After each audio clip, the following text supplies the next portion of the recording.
The star on that helmet is a crown of thorns for anyone who isn't willing to bleed for it. And for the man wearing number 4, this upcoming season isn't just about football, it's about an exorcism. I have sat in the film room for countless hours, watching the same patterns repeat like a glitch in the Matrix, and I've come to a blunt conclusion. The quarterback we see next year will either be the most cold-blooded assassin in the history of this franchise, or he will be the final casualty of a 28-year drought. I am Carlos Eduardo, the lead analyst for America's Team, and today we are going deep into the soul of the position, stripping away the noise and focusing entirely on the man who carries the weight of Jerry World on his shoulders. From my perspective, the mechanical evolution I expect to see in the coming months is born out of pure necessity.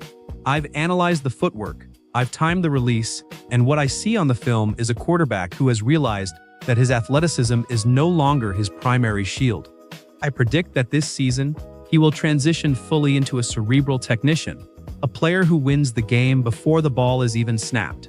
I'm looking for a version of him that treats every money down, like a life or death calculation. In my analysis, his success won't come from a stronger arm or faster legs, but from a heightened level of clutch factor that he has struggled to maintain consistently under the bright lights of the postseason. I want to see him manipulate safeties with his eyes with a level of cruelty we haven't witnessed yet. I want to see him command the line of scrimmage with an authority that silences the doubters who claim he shrinks when the pressure reaches a boiling point. What I see when I look at his recent performances is a man who is fighting his own internal clock. For the next season, I expect him to recalibrate that clock. I believe he is going to tighten his throwing motion to a degree that makes his release almost instantaneous, a direct response to the way defenses have been trying to collapse his pocket. I've noticed a slight hitch in his drop back when he senses pressure from the interior, and if I'm being honest with the fans, that is the one flaw that could derail everything. However, my strategic outlook suggests he is working to eliminate that wasted movement. I see a player who is becoming obsessed with the processing side of the game. He knows that in this league, and especially in this division, if you aren't 3 steps ahead of the coordinator on the other side, you're already a memory. I anticipate that his approach to the game will become significantly more insular. He is playing for his legacy, and that means he has to stop trying to be the leader that everyone likes and start being the leader that everyone fears. From my perspective, the next season will be defined by his ability to handle the zero-blitz situations with a level of calm that borders on the sociopathic.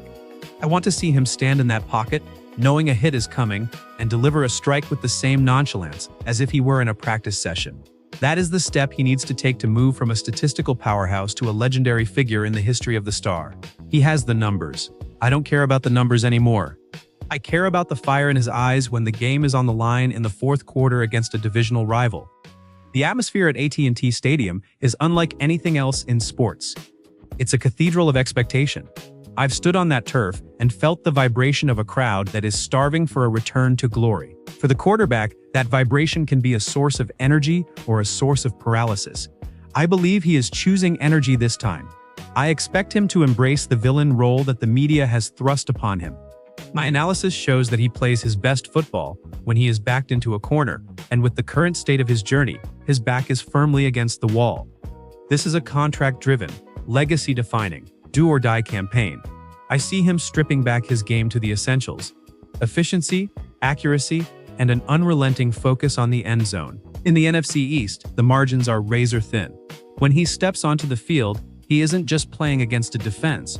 He's playing against the history of a rivalry that demands excellence. I expect him to show a level of discipline in his decision-making, knowing when to take the check down and when to hunt for the big play.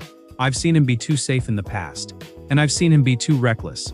The version of him I see emerging for next season is the one that finds the perfect lethal equilibrium. He will be a master of the pre-snap read and a nightmare for any defensive back who thinks they can bait him into a mistake. If I'm being honest, I think we are going to see a man who has finally stopped listening to the echoes of the greats who came before him and has decided to carve his own path. I see him entering a state of flow that we only see from the elite. This isn't about being a top 10 quarterback. This is about being the one. My strategic closing is simple. The next 12 months will determine if he is a footnote or the man who finally brought the Lombardi Trophy back. The pursuit of that next Super Bowl ring starts and ends with his ability to remain unshakable in the face of the storm. I've placed my bet on his evolution.